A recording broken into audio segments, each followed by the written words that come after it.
नमस्कार, आप देख रहे हैं BRJ टीवी जनता की आवाज़ में। मैं धीरज कुमार बेला, हमारे साथ में प्रकाश कुमार पंडित और हम उपस्थित हैं गया जिला के बेलागंज प्रखंड में, जो कि किसान भवन है। यहाँ पर उपस्थित हैं यहाँ किसान और कुछ अधिकारी आए हुए थे। उन्होंने चर्चा किया खेती के बारे में। मेरा नाम है कुमार हुआ, मैं health advisors village nodal officer भी हूँ और मैं बेलागंज पंचायत में भी कार्यरत हूँ। तो किसानों के प्रति आपका जो विचार है वो व्यक्त करेंगे। देखिए, हम लोग हर समय किसानों के लिए ही खड़े हो रहे हैं, किसानों के लिए हर संभव मदद करने के लिए प्रयास कर रहे हैं। और ज़मीनी स्तर से उनको जो भी दिक्कतें हो रहे हैं, चाहे फसल लगाने में या फसल का अपडेटेड वर्जन नहीं मिल पा रहा है, आपको जानकारी सही नहीं मिल रहा है, चाहे वो PM किसान की जानकारी हो या जो भी नए फसल आ रहे हैं, कुछ नए वैरायटी आ रहे हैं, उनके बारे में जानकारी कैसे दिया जाए, हर वो माध्यम से हम लोग उनको अपडेट करते रहते हैं। जैसे अभी ये खरीफ महोत्सव चल रहा है, खरीफ महोत्सव में धान के बारे में जानकारी दिया जा रहा है। तो अभी हम लोग के पास शॉर्ट संपन्न धान आया है जो 120 डेज से 145 डेज में इसका कल्टिवेटेड हो जाता है और हार्वेस्टिंग हो जाता है।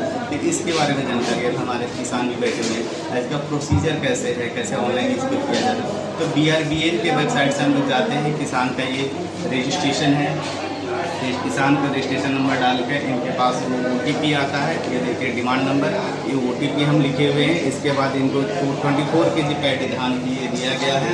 तो ये विजिबल है, कोई भी इनका कुछ चाहे वो चना होगा, मसूरी होगा, ऐसा नहीं है कोई भी किसान आएंगे लेके चले जाएंगे, ऐसा नहीं है।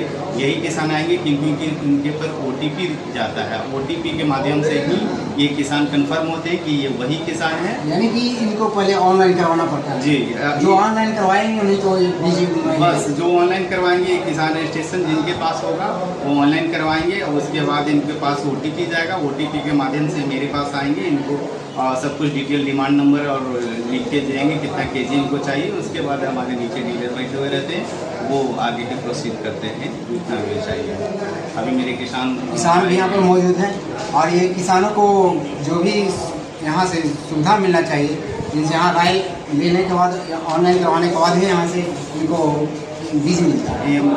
मेरे किसान बैठे हुए, इससे पहले ऐसा था कि लोग अपडेट नहीं रहते थे। बहुत से दिखाएंगे किसान को, मेरे किसान को मैं चाहूँगा अपने कैमरा से दिखवा दें, क्योंकि पहले बहुत से अपडेट इन लोग नहीं, जानकारी नहीं मिल पाता था कि कौन सा बीज आया हुआ है ब्लॉक में, कब लगाना है, कब होना है, कब हार्वेस्टिंग करना है, कौन कौन से बीज आता है, ठीक है, खरीफ फसल में, रबी फसल में।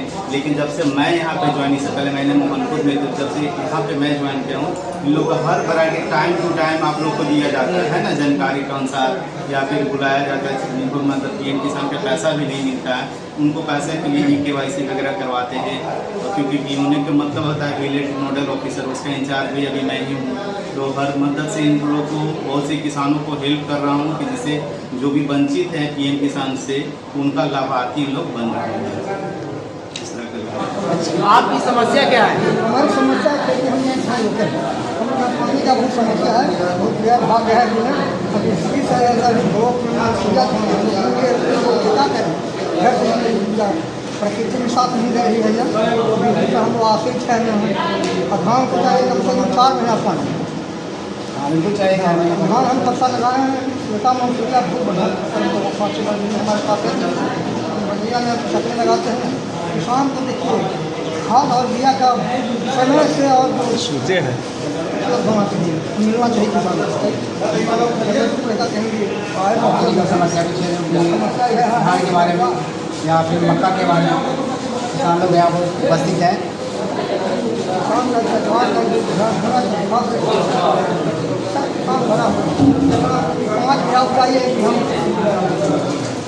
यूरिया खाद लेंगे तो 500 यानी कि खाद लेंगे बीज के साथ इन लोग का समस्या खाद का भी है। खाद का समस्या है, यानी कि इनका खाद का भी समस्या है, क्योंकि पानी का समस्या है, पानी के साथ में पानी का भी समस्या है। पानी समस्या के बढ़ती वाटर। मेरा नाम जोगिंदर कुमार हुआ, ग्राम शेखपुरा तगंदा पंचायत का रहने वाला हूँ। धान का उपज किसान को बीज लेने समय हम लोग को प्रशिक्षण दिया जाता है कि बीज आप लोग लीजिए, हम लोग बीज ले लेते हैं। किसी प्रकार हम लोग मेहनत किसान करते हुए समय पे खाद नहीं मिलने के कारण हम लोग मार खा जाते हैं। इसीलिए मनोपज में कमी होता है और किसान को अच्छे नुकसान करना पड़ता है। तो कहीं न कहीं ये खाद का जो समस्या है वो किसानों को मार खाना पड़ता है कि खाद जिस समय पर या हाँ सही रेट में नहीं मिल पाता, सही रेट में नहीं सही मिल रेट पाता में भी इनको लोगों को नहीं मिलता है। इसके लिए इन्होंने अपना शिकायत किया, तो हम लोग अपने चैनल के माध्यम से बताना चाहेंगे, सरकार से अनुरोध करेंगे कि इनकी जो समस्या है उनका समाधान। हाँ जी जरूर। अपना परिचय देंगे तो मैं डॉक्टर अशोक कुमार, कृषि वैज्ञानिक विज्ञान के मामले। इस सवाल में जो है यहाँ तमाम किसान आए हुए हैं और कुछ प्रमुख वगैरह हैं जो भी हैं, तो यहाँ पर आप क्या संदेश देना चाहते हैं किसानों को?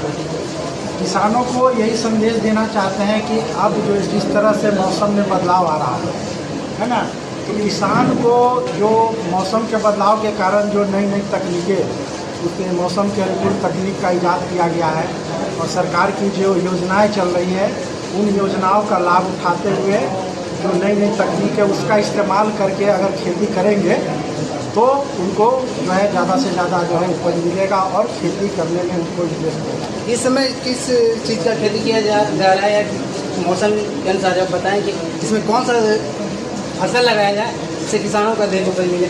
अभी जैसे खरीफ मौसम जो है हमारा शुरू हो गया है करीब एक तरह से, तो इसमें जो मुख्य फसल तो धान है ही, इसके अलावे जिस तरह से मौसम में बदलाव आ रहा है और अभी जैसे जो है जो हमारा मोटा अनाज जो है मिलेट्स, जिसको हम लोग श्री अन्न कहते हैं, है ना, उसको जो है उस पर ज़्यादा से ज़्यादा किसानों को जो है वो सोचना चाहिए, लगाना चाहिए, क्योंकि यही हमारा श्री अन्न है जो कि हमारा आने वाला दिन में जो है अन्न की पूर्ति कर सकता है। और भी कुछ लोग जो कि जिला स्तर कर रहे हैं उनसे भी बात करते हैं, फिर अपना परिचय देंगे।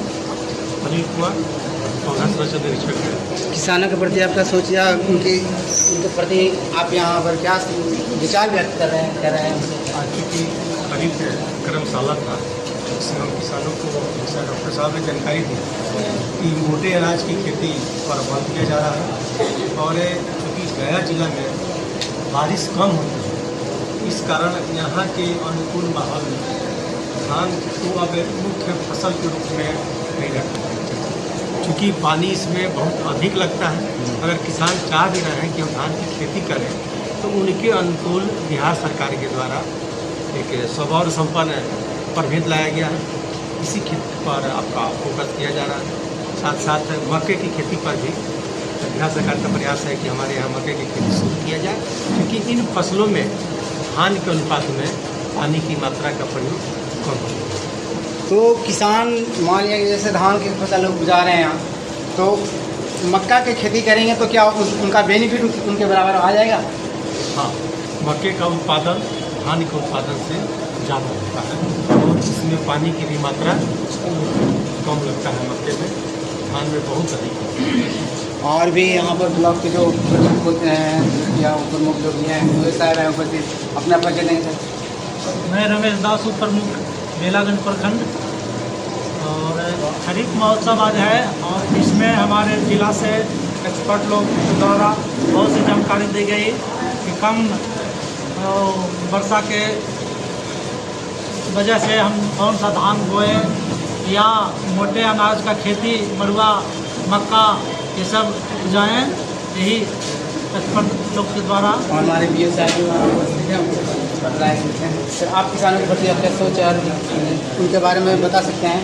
किसानों के प्रति मेरा यही सोच है कि जो परंपरागत खेती करते हैं उससे थोड़ा हट करके खेती करना सरकार का जो है निर्देश प्राप्त हुआ है, क्योंकि मोटे अनाज आज सभी लोगों की ज़रूरत है, लेकिन मोटे अनाज की इतनी कीमत बढ़ी हुई है कि सभी को नहीं मिल पाता है, वो अमीरों की अनाज हो गई है।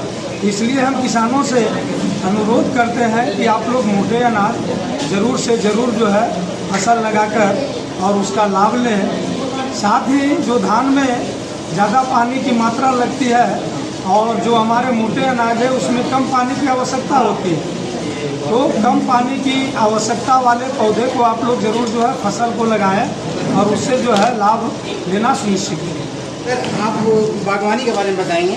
जी, शुष्क बागवानी के बारे में किसानों को बताया जा रहा था कि आप नींबू, कटहल, अमरूद और एप्पल बेर की खेती कर सकते हैं, क्योंकि अक्सर किसान जो है धान और गेहूँ पर डिपेंड है।